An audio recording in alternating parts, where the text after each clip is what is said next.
on this spot. On October 3rd, 2020, local sports team, the Vancouver Herniated Beavers, won a critical match against their long-standing rivals, the Calgary Toaster Strudels. While it is uncertain as to what sport the team were playing, the match was viewed by 1,600 spectators, none of whom could explain what they'd seen. Hideous beast, born in the core of fiery earth, a nightmare of terror. Maybe he's anti-God, bringing darkness instead of light. File number 367A. October 3rd, 2020.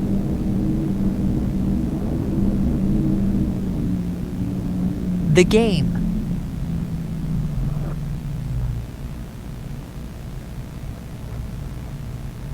It was a blustery fall day when the Vancouver Herniated Beavers trounced their long-standing rivals, the Calgary Toaster Strudels, achieving almost 67 points over a 4-hour session. Team captain Goose McHutchins refused to comment on the game, having taken an oath of silence the preceding year to protest the use of artificial cheese flavorings in movie theater popcorn. Team manager Dickie Weiners insisted that he be awarded a sizable portion of the victory due to his courage and wisdom in choosing the team's roster. But when it was pointed out that his playbook was just a series of semi-pornographic doodles resembling the Archie comic book characters, Wiener sulked off into a corner by himself where he had a little, "Oh, poor me, I'm the richest boy in town and nobody likes me," cry by himself.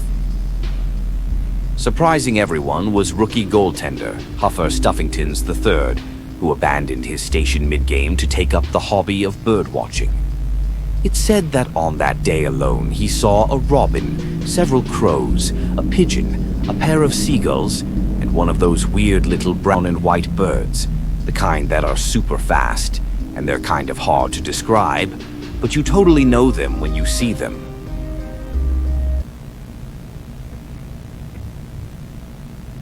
The losers.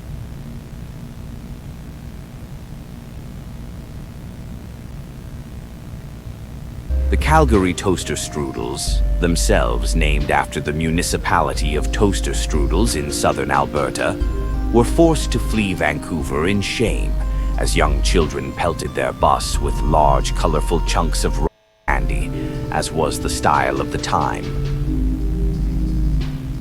While the act of seppuku was discussed, eventually the team chose a slower path to self-annihilation, primarily through alcohol and depression.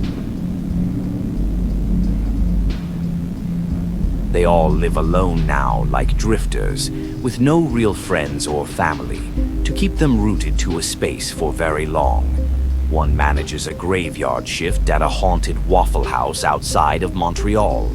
Another lives on Prince Edward Island, where he drunkenly bare-knuckle brawls with large potatoes on street corners for fistfuls of pocket change thrown by confused and saddened locals.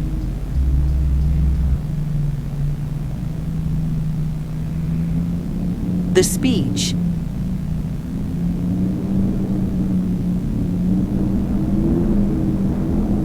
Team strategist Rudy Flus's victory speech has been entered into the city record books as one of the most aggravatingly ridiculous monologues to have ever been performed outside of a beginner's acting class.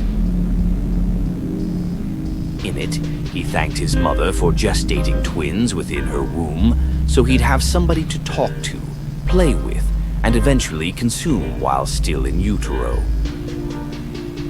Perhaps most disturbing was the 16-minute portion of his speech dedicated to the act of speaking in tongues, which somehow resulted in the entire crowd joining in with the chant of "Cirrus rhyme, Cirrus rhyme, it's almost time, so blow your mind." And while none of those present knew what they were saying, we've got a pretty good idea as to what that means, don't we? You and me, we know this stuff. We've seen the signs, we've put together the pieces. He's a monster from another world, and he's coming here to make us all part of him. like when you eat a hot dog and some of that biological matter gets broken down and turned into new cells of your body. So now part of you literally was that other thing, but now it's all you. We knocked on the door and he answered. He wants in, into our space, into our minds. And what are we going to do about it? Not much, it seems.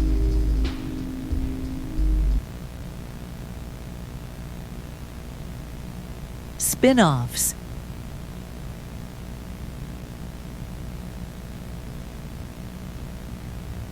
The Vancouver Herniated Beavers received a video game adaptation for the Saga Dreamcast, which was a bit odd since the console had ceased production over 19 years earlier. Rather than having any references to athletics, the game was a business management simulator, which allowed you to operate one of the snack stands outside a Beavers game, with the most popular players making guest appearances, such as Team Hunk, Watty Big Bum, who shows up to borrow money off you so he can bid on illegal fish and fireworks.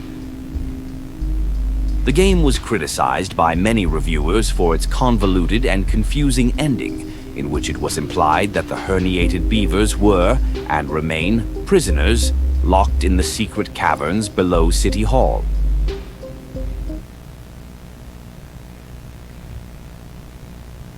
Team Legacy.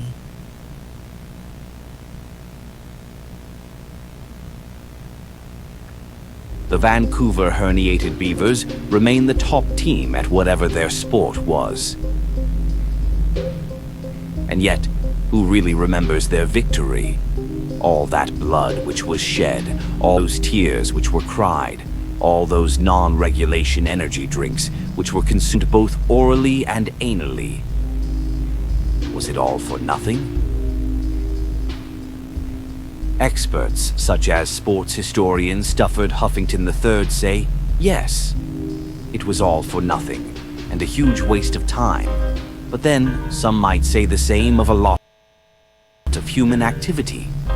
We do waste a lot of resources on stupid games. And movies. God, have you seen the dreck they're releasing into theaters these days? Literally unwatchable. And then the studios have the nerve to blame the audience when nobody wants to show up, to pay bloated ticket prices to see rich celebrities doing ironic readings of scripts cobbled together by committees of frustrated executives who are scared of original ideas. Of course, there's still Peter, which is what everybody calls the statue, which was erected to celebrate the herniated beavers' many triumphs.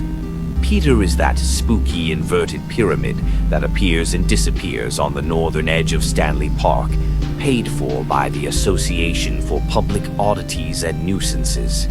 Local legend says that if you climb to very top of Peter and stand on his northeastmost edge as the sun begins to set, you can catch a glimpse of the gargantuan thing which lurks beyond the northernmost mountain range. However, such sightings remain highly illegal, and viewers can expect to be prosecuted to the fullest extent of the law. Every year, there's always one or two tourists who get tangled up in the whole thing. They climb up, see just a aspect of that thing, and then next you know they're rolling around, screaming in a nonsense language, only be hauled away by those black-masked police officers and safely chained up inside one of Vancouver's 3 secret underground holding facilities. Anyway, here's hoping one of these days the herniated beavers make their much-anticipated comeback and finally explain the rules of their mysterious game. And when they finally return, we'll have no choice but to watch. Go, Beavers!